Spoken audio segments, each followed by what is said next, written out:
Hey everybody, it's Jason Blaha here, and once again it is time for a dynamic effort bench press day. But a quick reminder for those of you who watch these videos, please remember to click like down below, it'd be greatly appreciated. So you guys will notice midway through this I adjusted the way the band was set up. Might have been a little mishap that we didn't show on camera. But yeah, just some of the issues we run into with shorter types of band pegs, such as on the Rogue monster mini racks like this. It might be long term. I might need to just get, a regular monster rack. It might have to happen. We'll look at it in the future. But speed work was good today. Did 10 sets. And what we're going to do is, again, focus on weak points, focus on triceps. So since I'm going to bench close grip, we did all of this with a closed grip. Did all of it with a closed grip. And again, exactly what we wanted, working on my touch points and stuff. I also feel like that misgroove that I had with the chains this week that I still locked, I do feel like my touch point was off. I did not touch in the same spot I normally do on my best close grip benches on my chest, and I realized that. So I need to make sure I'm hitting that spot with the speed bench, so I'm working on that. And what I decided to do, instead of worrying about any sort of front delt training anymore, I'm just going to let mostly, I think for now, my rowing and pressing handle all my delts. I may do some band pull aparts and stuff for rear delts, which also works side delts and traps. Or I might even mess around with some little shoulder training circuits. But at this point, I'm realizing, look, I need to just use various presses if I'm worried about delts. And in this case, the Cambered bar, it's called a McDonald bar, but I'm just going to call it a Cambered bar from now on, because it's really what it is. It is a Cambered bar. So this really actually hits the front delts very, very, very hard. There's actually some data on that, and it makes sense biomechanically. The people couldn't figure out at first why the EMG showed what they showed, but then when they look at the biomechanics, the way the muscle stretches, they're like, aha, it stretches beyond where the pectoral can really contract, and so the front delts have to take over more. So again, if we're worried about getting a little faster off the chest, this does it. And, again, we're coming back over to using a long range of motion movement. More mechanical tension where we can get away with a slightly lighter weight. Like 205 with this is just as hard as a 225 on my closed grip. So I want to mess with this a little bit. I think it's particularly on, say, the speed bench days. And it doesn't mean I won't do other stuff on the other days, but I did do this for a little while. It got stronger when my bench was going up. And again, I think it's a good movement. I have the bar. I like the bar. Might as well use it. All right, might as well use it. And that will make sure that my front delts and pecs and everything get the work that I want. But right now, I tend to start to look at stuff more and more like that. We really don't need to be doing single joint exercises for everything. We need to be doing them for our weakest links, and that's about it. That's about it. It doesn't make sense. Not when we can do bigger movements. And you know what? If I want more shoulder work, I can throw some laterals in or go back to doing those upright rows. I don't know that they were necessarily contributing. Maybe they helped my delts grow. But will all the pressing and pulling maintain that delt size and help them continue to grow? I think so.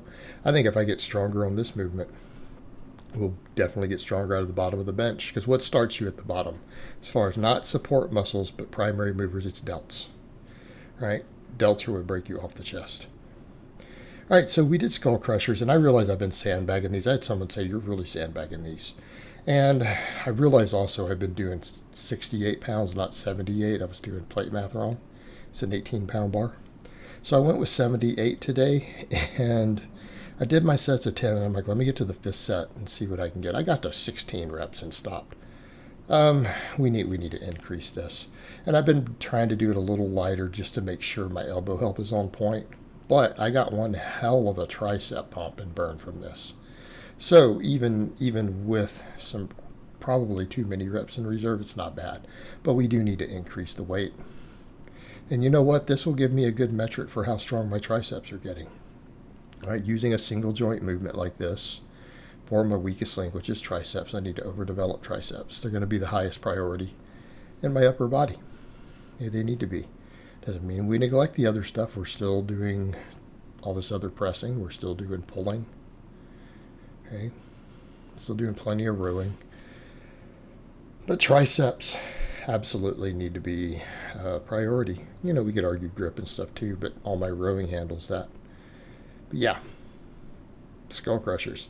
And the combination, what I'm going to do with more here, because I've noticed I feel these the most in the triceps out of probably anything I do.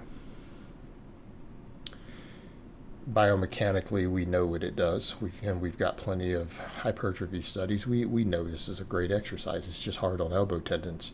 So my other stuff will be dedicated to elbow tendon health, right? I'm going to keep the reps real high on the band press downs to facilitate that as a secondary movement to finish these upper body days off.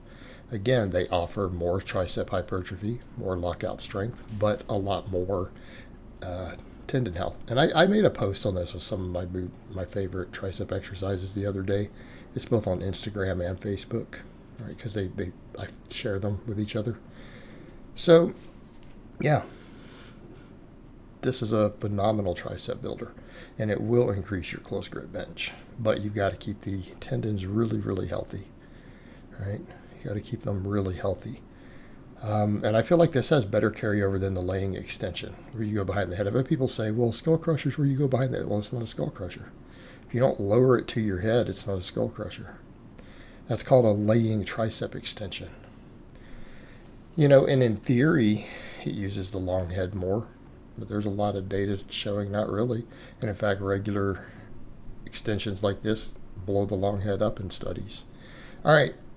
I didn't want to mess with setting up the other rows today, so I went with one arm dumbbell rows as the first pulling movement, and I went heavier. I went up to 95-pound dumbbells. I managed to get all my reps and sets and squeeze out a last rep at the end. So again, I could stand to go up on these a little bit. Stand to go up. And of course, I finished these off with a couple of sets. I did my 5 sets of this, and I just did 2 sets of axle bar wide grip inverted rows just to make sure my grip, forearms, biceps, upper back all got worked from a second angle. And again, I really like those for grip. Next week, I may just go back to the seal rows. I really wish I had a good seal row bench. It would just make the setup so much smoother, and I wouldn't even think about this stuff. All right, but this combination works also. One arm dumbbell rows plus axle bar inverted rows. Builds everything, builds the whole middle and upper back, biceps, forearms, grip. Okay. Does a great job of it. So combining this with that works, but I also like the seal rows with it. And I really like that combination. If your grip is on point, the seal rows really, really, really work great with the one arm dumbbell rows together in combination, because we're getting 2 different very, very good angles. And these build your grip, and that's always shocking to me. I'll see people strap up for stuff like this. One of my clients was doing that for his one arm dumbbell rows. I'm like, why don't you just control the weight more and let it build your grip? This is a grip training tool, right? And grip shouldn't be a limiting factor. If grip is a limiting factor, guys will say that, and they're like, well, I don't want my back to be limited. And I see my back. I don't use straps for any of my back work. It's like, really? You guys think my back is limited by grip? And I don't strap up. And I have a monstrous grip to go with it. It's not a coincidence. This stuff is how you build it. Like, you want a truly monstrous grip, your lat work, your upper back work, that's really where you build it. You don't build it on your mixed grip deadlifts. You really don't. Maybe speed pulls with bands to some extent, and they do. I think they do some, but this is the real grip builders. All you're pulling. We'll strap up for it. Work some fat bar work like this into your rotation every now and then too. If you're worried about grip, those grip problems will go away. Then you're not having to do extra forearm and grip work. Like, this is the problem with certain things. When we try to make movements smaller like that, we end up creating weak links that require additional work. And had we just not created the problem to begin with, it wouldn't be there. In the case of rowing, if you do all your rowing without straps, your grip will catch up. It will catch up, and then it won't even really be a limiting factor. Your forearms will always be really pumped when you get strong at pulling. But There won't be a limit. All right, band press downs. I went with the blue again. Everything was 35 plus reps. A couple of these I got over 40.